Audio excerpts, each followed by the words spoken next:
So now we're going to pronounce the, we're going to discuss the last few rules for pronunciation in this dialect. Other dialects have some additional rules, but we're just going to talk about the aghK dialect. As we know, this is aghK. It's a broad DH. We're going to gargle that, aghK. And this is my symbol for a consonant. There's no K in the Irish alphabet, so that's a consonant. So make believe that's an L, aghK, like that. Same thing here. We've got the broad GH, which is the same as the broad DH. It's a H, like that. aghK, again, making believe the K is the consonant is an L, aghK. But most of the dialects don't like that.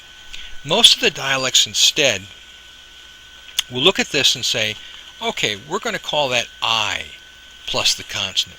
So if the consonant is an L, they're going to say I'll. If it's a B, it's going to be I'b. If it's a G, it's going to be I'g. If it's an M, it's going to be I'm. If it's an N, it's going to be Ein. If it's, let's see, an R, it's going to be Ire. If it's an S, it's going to be Ice, and so on. So most of the dialects don't do that plus the consonant anymore. I'm not sure if they ever did, but anyway, that's the way it's pronounced in this dialect. Okay. In this dialect, this is a t or a t because it's slender. Up in the north, it's going to be different, and you may have heard that, but we'll just stick to this dialect. In this dialect, this is a t or a t.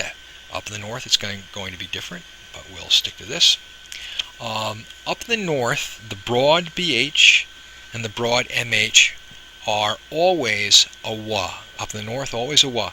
But in this dialect, if you see a broad MH or a broad BH at the end of a word, it's likely that you're going to hear a va, a broad va sound. Not a tight v, but a broad va sound. This is E. A little Y glide at the end because the consonant is slender. A little Y, E. If this is at the end of a word, it's going to be hard to hear because stress in Irish is on the first consonant.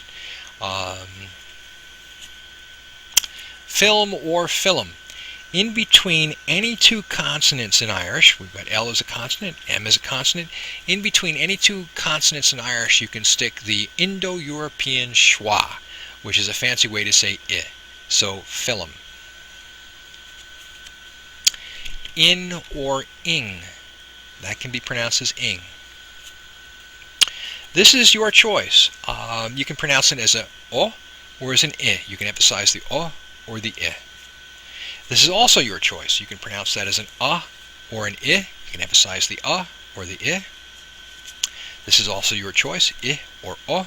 However, in this dialect, if that's combined with an N, you're going to hear een. So we have gehintach in this dialect, which means wonderful. Intach. So that's a variation. Now I mentioned that stress in Irish is on the first syllable. Now there's a dialectal deviation from that in Munster, but in this dialect and the other Irish dialects, stress is on the first syllable. Garrod. Garrod. Not Kbroad or Gareed or, bada. Instead it's bumpum. Bumpum. So the stress is on the first syllable. And so we can hear very easily the a diphthong here, ga. But then this, because the stress is up here and not here, it's hard to hear what's going on back here. So Garrod, like that. This is basically reduced to the Indo-European schwa, a fancy way to say I. Garrod.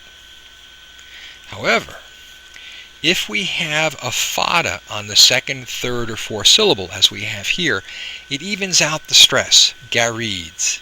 Gareeds. Not Gareeds, but Gareeds. It evens out the stress. So we've gone from Garrod to Gareeds. Now this is a made-up word. This isn't actually a word or a name. This, however, is my name in Irish. Imagine there's a capital G here. Kbroads. Kbroads. So we can hear exactly what's going on. We start with the a, we can hear that, ga, and then we go to roads. And we can hear that that's a slender D. I've got that D going on, that released D, that D. That's a slender D. Up in the north it would be a different sound, but we'll just stick to this dialect. Kbroads. Same thing here. We could hear what was going on. We can hear what's going on in the second syllable. Gareeds. We can hear that slender D. We know we have ga, ah here, and we have a broad r. Gareeds like that. Gareeds like that. So we know that's a r, and we can hear that that D is slender. Gareeds like that. And then we have Kbroads. So we'll go through those again. Make believe that that consonant is a B. Ibe. D or D. T or T. Wa, all the time, always wa up in the north, but in this dialect, if you see this at the end, a broad MH or a broad BH at the end of a word, it's probably going to be a broad V sound.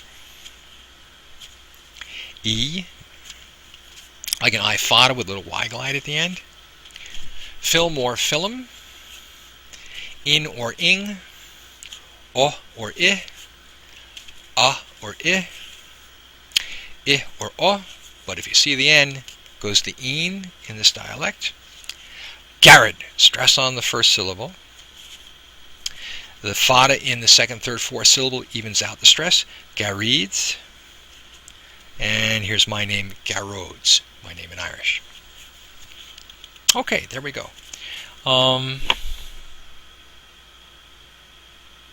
That's actually it. Those are all the rules of pronunciation for this dialect. You'll hear lots of variations in other dialects, just as in America we'll hear different dialects, different variations. I can talk about is feit lat de char fakjol in Harvard Yard, or a Boston accent, or you can hear locally here on Long Island. You can park your car in Harvard Yard, or down in South Carolina, it's feit lat de char fakjol in Harvard Yard. So you're going to have variations in dialect in Ireland, just as we have here. Thank you very much. Bye-bye.